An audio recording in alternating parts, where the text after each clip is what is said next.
Guys, good morning no sa inyo tanan no mga konyokers. So for today's video na to karon kay naata diri karon sa area sa atong suki no nga maglantaw ta og baboy nga gikan kilutasan ato na pud siyang iayon karon.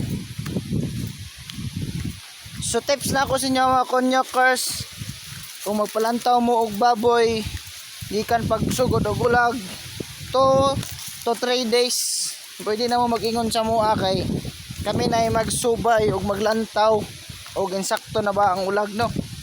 Ayaw mo pag-ingon nga upat na kadlaw kay daghan kayong moreklamo nga upat na kadlaw nagpaiay dayon largo. So dili na siya pwede mga konyokers, kinahanglan na ipalantaw sa inyo sa amo 2 to 3 days para kami na ay magsubay og okay na ba siya.